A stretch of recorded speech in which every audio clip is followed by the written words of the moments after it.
There was never an off switch, not when you were a kid figuring out empty houses, not when you were in your 20s proving yourself, not in your 30s building the structure, not in your 40s holding everything together while the structure got heavier and the people depending on you got more.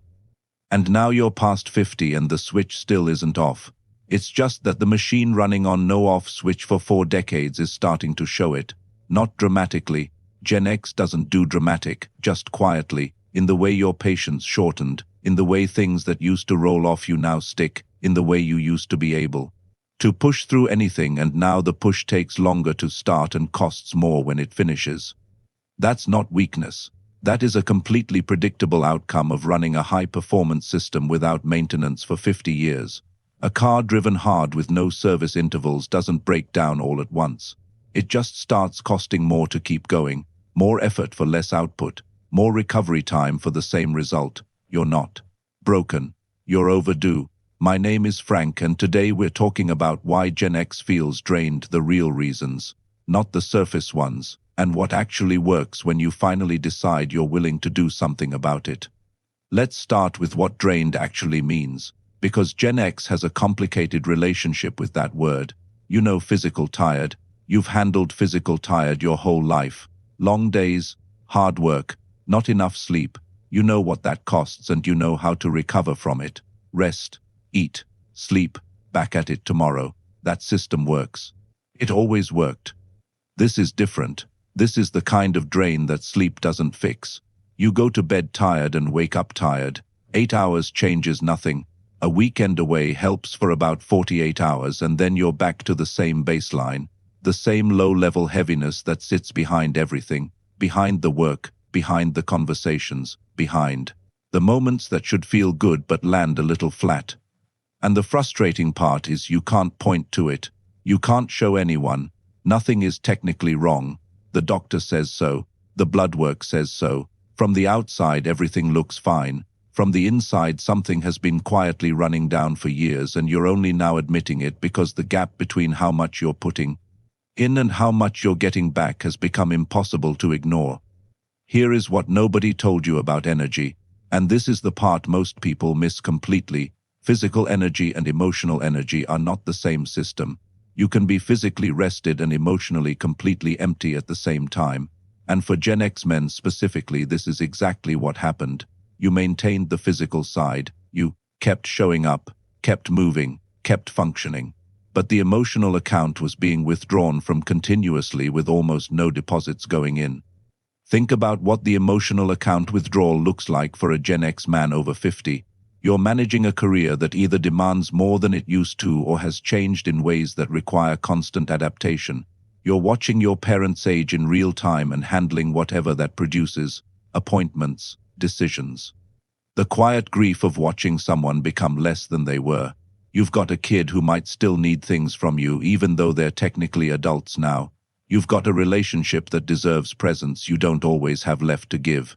You've got friendships that have thinned out because maintaining them requires intention. And intention requires energy you've already spent. And you carry all of that without saying much about it. Because that's the deal. That's always been the deal. You handle it. You don't load it on to anyone else. You keep moving.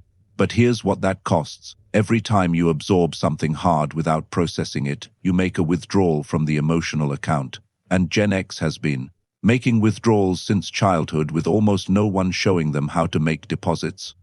This next part is going to land differently depending on how honest you're willing to be with yourself right now. The drain isn't just from the outside. It's not just the job and the parents and the kids and the relationship. Part of the drain is internal, and it comes from a very specific source. You are exhausted from being someone you've outgrown. Not completely, not in every way. The core of who you are, the work ethic, the reliability, the ability to stay calm when everything is loud, those are real and they still serve you. But there are other parts. The part that says you don't need anything. The part that says asking for help is weakness. The part that measures your worth entirely by what you produce and how well you maintain. The part that hasn't updated since 1987. Running an outdated program takes more energy than running a current one. Your system is working twice as hard to maintain a version of yourself that no longer fits the life you're actually living. And that gap between who you were trained to be and who you actually need to be right now, that gap is one of the biggest drains you have. And almost nobody talks about it. Now let's talk about the body, because the body keeps a record whether you do or not. Gen X men have a specific physical pattern that shows up consistently around this age. Chronic low-grade tension that never fully releases, shoulders that carry tightness you stopped noticing years ago, a jaw that clenches in sleep, a gut that holds. Stress in ways you can feel but not always name, a nervous system that has been in low-level alert mode for so long it forgot what settled actually feels like. This isn't dramatic. This isn't a diagnosis. This is just what happens to a body that has been absorbing pressure without adequate release for decades. The pressure had to go somewhere. It went into the tissue, into the posture, into the system. Research from Harvard Medical School found that chronic low-grade stress in men over 40 produces cortisol patterns that directly interfere with sleep quality, energy regulation, mood stability, and cognitive sharpness. Not the stress of a crisis, the everyday background hum of managed responsibility that never fully turns off.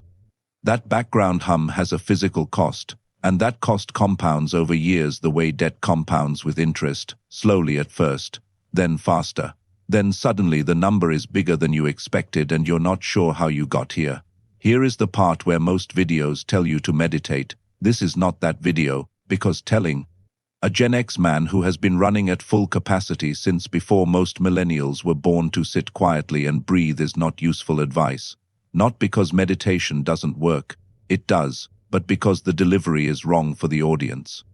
Gen X doesn't respond to things that feel like performance. They respond to things that feel like maintenance, practical, purposeful, something with a clear function and a measurable result. So here is what actually works, not as a prescription, as a framework, because you'll modify it anyway. You always do. The first thing that works is sleep taken seriously as a performance variable, not a luxury. Not 8 hours as a moral achievement, but 8 hours as the minimum maintenance requirement for a system that is expected to perform. Gen X understands machine maintenance. Your body is the machine. It has minimum service requirements. Meet them without guilt. The second thing that works is one conversation a week that goes somewhere real, not a status update, not logistics. A conversation where something honest gets said and someone actually hears it. Research from Brigham Young University found that social connection is as significant a factor in longevity as exercise. One real conversation a week changes the emotional account balance more than most people expect. Stay with me here because this next part is the one most Gen X men skip, and it's the most important. The third thing that works is processing instead of absorbing. Every time something hard happens and you absorb it without processing it, it goes into storage, and storage has a limit. What you're feeling now, the drain, the heaviness. The flatness, that is a full storage system telling you it cannot take any more input without some output. Processing doesn't mean therapy necessarily, though therapy works and there is nothing weak about it. Processing means finding a way to move what's inside you to outside you. Some men write, some men talk, some men run or lift or build something with their hands.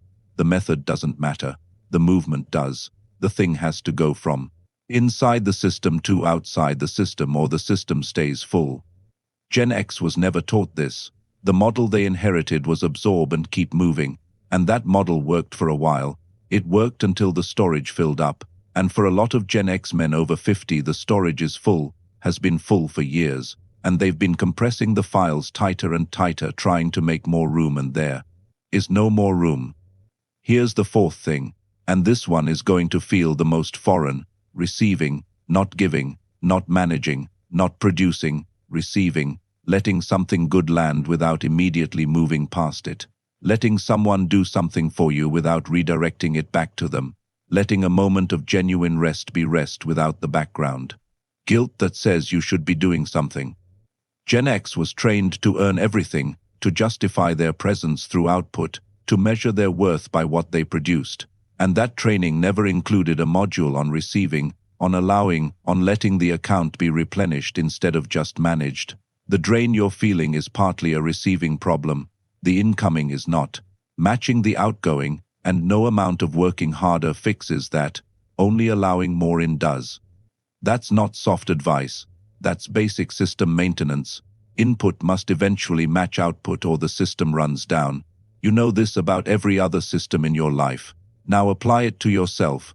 The Gen X man who reads this or hears this and thinks it sounds reasonable but doesn't change anything will be in the same place in 2 years, more drained, more compressed, more running on whatever comes after empty. The Gen X man who takes one piece of this and actually applies it will notice a difference within 30 days. Not a transformation, not a breakthrough moment, just a small measurable shift in the baseline, a little less heavy, a little more present, a little more energy at the end of the day to give to the things and the people that actually matter. That's not a dramatic promise. It's a practical one, and Gen X responds to practicality. You ran the machine hard for 50 years. You delivered. You showed up. You built something real. Nobody is disputing that. Nobody is asking you to stop. But even the best machines need service. Not because something is wrong with them, because something is right about them, because they're worth maintaining, because what they produce still matters. You're not broken. You never were. You're just overdue. And overdue is a problem that has a solution, if you're finally willing to apply for it.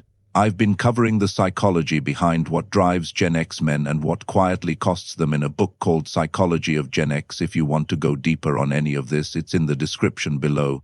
See you in the next one.